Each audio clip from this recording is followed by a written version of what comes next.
is trying to break us so that America can own us. America wants our land, our resources, our water, our country. Never.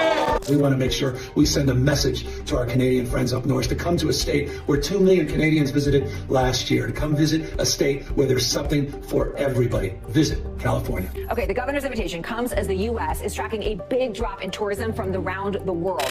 A seismic shift is unfolding in the once solid relationship between Canada and the United States, an upheaval that echoes through economies, communities, and personal choices.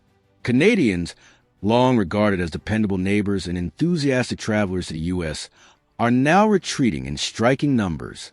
This withdrawal is not born of convenience, but of conviction. At the heart of this change lies a potent mix of newly imposed U.S. tariffs, hostile political rhetoric, and a deepening sense of disregard. The result, a swelling boycott of American travel and spending. Canadian airlines are scaling back flights. Businesses are reporting sharp declines, and entire communities are bracing for economic downturns. This is not a passing trend. It is a profound response, fueled by both complex data and deeply personal stories, an unmistakable sign of a fractured alliance once defined by cooperation and closeness. The tipping point arrived earlier this year, when the White House announced a 25% tariff on Canadian imports, scheduled to take effect on a Tuesday in 2025. The move, strikingly reminiscent of Trump-era trade tensions, rekindled long-simmering frustrations. These tariffs, coupled with inflammatory remarks likening Canada to America's 51st state, struck a nerve, an affront felt not only politically but personally by many Canadians. Canada, a nation that has historically played a pivotal role in the U.S. economy through trade and tourism, began to feel taken for granted. In response, the Canadian government swiftly revised its travel advisory, warning citizens that U.S. Border Patrol has the authority to search electronic devices without cause, a warning laden with meaning. Together, the tariffs and advisories signaled a turning point. The era of easy integration and mutual goodwill was unraveling. As one Canadian official succinctly put it, our old relationship of steadily deepening integration with the United States is over. And Canadians are not merely expressing frustration. They are taking action. A recent survey found that more than 60% of Canadians plan to avoid travel to the U.S. in 2025. This is not social media posturing. It is a deliberate, widespread movement. Millions are canceling vacations, shelving business trips, and closing their wallets to American spending. They are choosing instead to stay home or venture elsewhere. U.S. Customs and Border Protection reported that travel from Canada to the U.S. is at one of its lowest points since the COVID-19 pandemic. The message is loud and clear. You don't value us. We'll spend our money somewhere else. For many, this boycott is not about cheaper alternatives or shorter flights. It's a matter of principle. Canadians are deeply disheartened by what they perceive as disrespect, worsened by political insults, invasive border practices, and economic policies that neglect their long-standing contributions. They're poking us in the eye, one Canadian said, so we got to poke them back. The economic consequences are mounting. Canadian Airlines have canceled multiple U.S.-bound routes. United Airlines, for instance, scrapped a planned Toronto-Los Angeles service. Travel agencies are seeing a steep drop. U.S.-bound bookings by Canadians fell 40% in February, with 1 in 5 trips canceled over the last 3 months. Agents are inundated with cancellation notices, many explicitly citing U.S. political attitudes as the reason. Even land crossings, a longtime mainstay of U.S.-Canada movement, have sharply declined.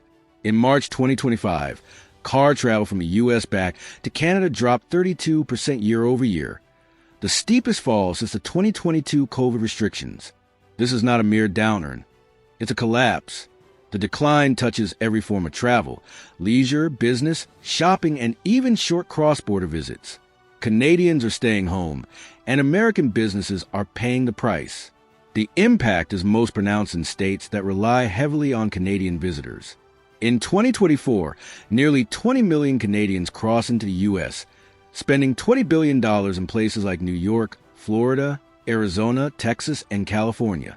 This spending supported restaurants, hotels, gas stations, and tour operators. creating an estimated 140,000 jobs. But now, those jobs are in jeopardy. In New York, a tour operator who once made $35,000 annually from Canadian school groups reported just $5,000 in 2025.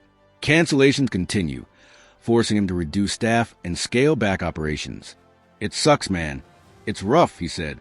In Florida, the situation is no better. A motel owner who for 35 years welcomed Canadian Snowbirds saw occupancy plunge from 80% to just 30%. Nearly 1 million Canadian retirees used to flock to the U.S. each winter, injecting billions into local economies. Without them, restaurants sit empty, shops go quiet, and towns take on an eerie stillness. One snowbird, still in Florida, admitted, "I feel guilty that I'm here." The economic pain stretches to small towns as well. In New York's Adirondack region, where Canadian tourists are vital, 66% of local businesses reported fewer Canadian customers. Youth hockey teams have canceled trips, bus tours are dwindling, and families are choosing to stay home. Even a 20% drop in visitors could cost the region $12 million. Border cities like Buffalo are also suffering. Once buzzing with Ontario shoppers, their malls now show a noticeable absence of Canadian license plates. In February 2025, the Buffalo-Niagara region's sales tax revenue fell 7%, tied directly to reduced Canadian foot traffic. This revenue funds essential services like police and fire departments, now left underfunded. The timing of this boycott is especially damaging. The lead up to summer is typically when Canadian tourism peaks.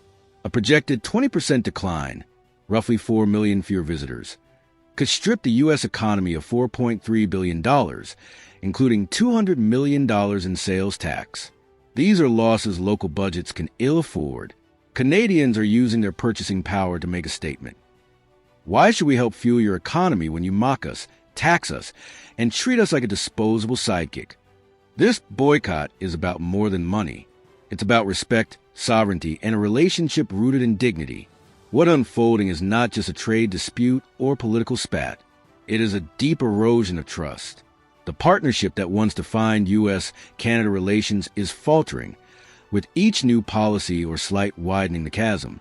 The Canadian government's updated travel advisory, emphasizing intrusive border searches, is emblematic of the growing divide.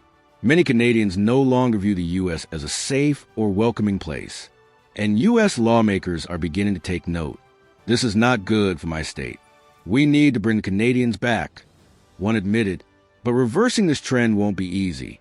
It will take more than economic enticements. It will require a fundamental recommitment to mutual respect. As the boycott persists, Canadians are turning to alternatives: Europe, Mexico, or even their own backyard. Meanwhile, the U.S. must grapple with how to replace the billions in lost revenue and, more importantly, how to rebuild a fractured friendship. For Canada, this moment is a stand for self-respect. "We're not just numbers on a spreadsheet," one traveler said. "We're neighbors, customers, people. But if you treat us like a headline, we'll find somewhere else to spend our money." The message is clear, and the economic and emotional consequences are being felt far and wide. As both nations reach a crossroads, the future of their relationship hangs in the balance.